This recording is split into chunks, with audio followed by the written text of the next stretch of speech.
ఇంతకాలంగా ఎదురు చూసిన AP polling అనేది జరిగిపోయింది. అదే విధంగా అందరిలో టెన్షన్ అనేది మొదలైంది. దానికి ఇప్పుడు విరామం చెప్పే సమయం కూడా మొదలైంది. ఇక ఈ విషయానికి వచ్చినట్లయితే అన్ని కేంద్రాల వద్ద కొన్ని చోట్ల మాత్రమే చెదురుమదురు ఘటనలని జరగడం చూసాము.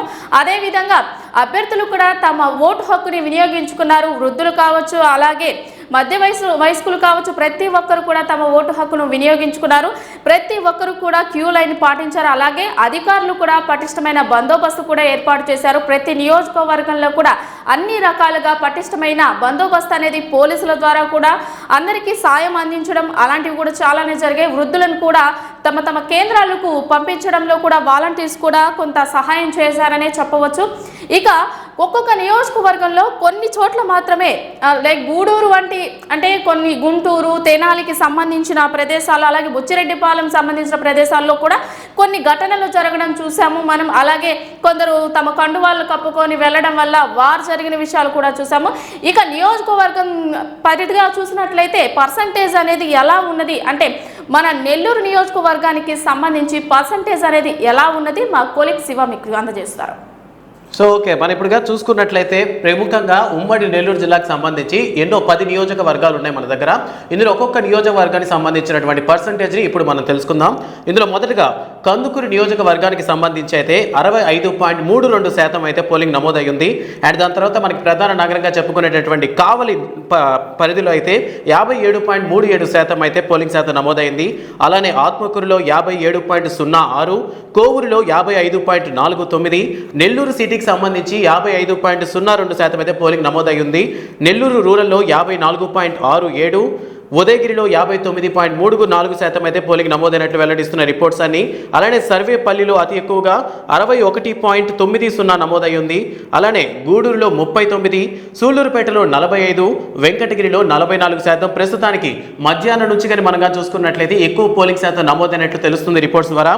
మొత్తానికి ఓవరాల్గా ఉమ్మడి నెల్లూరు జిల్లాకు సంబంధించి మాత్రం 60% వరకు కూడా పోలింగ్ నమోదైంది. అంటే గతసారితో కంపేర్ చేస్తే, అంటే 2019 ఎన్నికలతో కంపేర్ చేస్తే ఈసారి ఓటర్లు కూడా చాలా ముందుకు వచ్చి ఓటు హక్కుని వినియోగించుకుంటున్నారు. ఈ ఎన్నికల్లో ఏదో మార్పు కావాలి అనేటటువంటి ఆలోచన ధోరణితో ముందుకు నడుస్తున్నారు.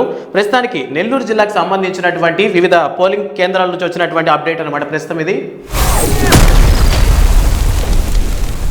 ఇప్పుడు మనం నెల్లూరు నియోజకవర్గానికి సంబంధించి ఘటనల గురించి తెలుసుకున్నాం. అలాగే పర్సంటేజ్ గురించి కూడా మా కొలీగ్స్ తెలియజేశారు మీకు.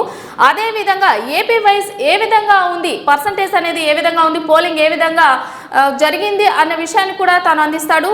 శివ మాకు ప్రత్యక్షంగా అన్ని సంబంధించిన విషయాల్ని క్లారిటీగా మీకు అందజేస్తారు. Okay, thank you Supriya. ప్రస్తుతానికి మనం కానీ చూసుకున్నట్లయితే ఏపీలో పోలింగ్ వేడి బాగా పెరిగింది. యాక్చువల్లీ ఏంటంటే జనాలు మధ్యాహ్నం నుంచి ఎండలు ఎక్కువ కారణంగా జనాలు అందరూ పొద్దున్నే వస్తారు. సో అందువల్ల మధ్యాహ్నం నుంచి పోలింగ్ శాతం తగ్గుతుంది అని అనుకున్నారు. కానీ ప్రస్తుతం ఉన్న పరిస్థితిని చూసుకున్నట్లయితే మండు టెండలు ఉన్నా సరే వచ్చి ఓటర్లందరూ కూడా పోలింగ్లో పాల్గొంటున్నారు. ముఖ్యంగా ఇందులో మనకున్నటువంటి ప్రస్తుత 26 జిల్లాల్లో నమోదైనటువంటి పోలింగ్ శాతం ఏంటనేది మనం ఇప్పుడు తెలుసుకుందాం. ఇందులో ముఖ్యంగా మొదటిగా అల్లూరు సీతారామరాజు మన్యం విషయానికి వస్తే మొత్తానికి 49% అయితే ఇక్కడ పోలింగ్ నమోదయ్యింది. అలానే అనకాపల్లిలో 54% పోలింగ్ అయితే నమోదయ్యింది. అనంతపురంలో 55% పోలింగ్ నమోదైనట్లు రిపోర్ట్లు అయితే వచ్చాయి. అన్నమయ్యలో 55%, బాపట్లలో 60% వరకు పోలింగ్ అయితే నమోదైంది. చిత్తూరు జిల్లాలో 62%, తూర్పుగోదావరిలో 52%, ఏలూరులో 57, గుంటూరులో 52% పోలింగ్ అయితే నమోదైనట్లు వివరాలు అయితే వచ్చాయి ప్రస్తుతానికి మన దగ్గరికి. మొత్తానికి కాకినాడలో కూడా 53%, కృష్ణాలో 60% వరకు పోలింగ్ నమోదైంది. అంటే మధ్యాహ్నం నుంచే ఇక్కడ మనకి పోలింగ్ అనేది అత్యధికంగా ఉంది పొద్దున్న నుంచి కంపేర్ చేస్తే. నంద్యాలలో 60%, ఎన్టీఆర్ జిల్లాలో 56% నమోదైంది పోలింగు. పల్నాడులో 57, పార్వతీపురంలో 52% పోలింగ్ నమోదైనట్లు వివరాలు వచ్చాయి. ప్రకాశం జిల్లాకు సంబంధించి 60% పోలింగ్ నమోదయ్యింది. శ్రీ సత్యసాయి జిల్లాకి వచ్చేసి 58 అంటే పోలింగ్ శాతం ఈసారి చాలా ఎక్కువ పెరిగింది. శ్రీ సత్యసాయిలో అయితే 58% పోలింగ్ అయితే నమోదైంది. నెల్లూరు జిల్లాకు సంబంధించి 59% పోలింగ్ నమోదైంది మొత్తంగా. తిరుపతిలో అలానే 55, విశాఖపట్నంలో 46% పోలింగ్ నమోదవడం జరిగింది. విజయనగరంలో 55, పశ్చిమ గోదావరిలో 55, మొత్తానికి వైఎస్ఆర్ కడపలో అయితే 61% పోలింగ్ అయితే నమోదైంది. సో ప్రస్తుతం ఎన్నికలు అయితే చాలా బలంగా జరుగుతున్నాయి. చాలా ఒత్తిడిగా ఓటర్లు కూడా ఎటువంటి ఒత్తిడిని కూడా ఫీల్ అవ్వకుండా, ఎండల్ని కూడా లెక్క చేయకుండా, అలానే ఎలక్షన్ కమిషన్ కూడా ఈసారి ఓటర్లకి చాలా సౌకర్యాలు కల్పించే పనిలో పడటం వల్ల ఓటర్లు కూడా ఎవరు ఇబ్బంది పడకుండా వాళ్ళకి నచ్చినటువంటి ఆ హక్కును ఉపయోగించుకోవడానికి పోలింగ్ స్టేషన్స్కి రావడం జరుగుతుంది. సో ఇది ప్రస్తుతానికి ఏపీ స్టేట్స్లో జరుగుతున్నటువంటి జిల్లాల్లో ఉన్నటువంటి పోలింగ్ పూర్తి సమాచారం అనమాట. ఖచ్చితంగా మరి ఇంకో గంటలో మరి కొత్త అప్డేట్స్తో మళ్ళీ మీ ముందుకు వస్తాం.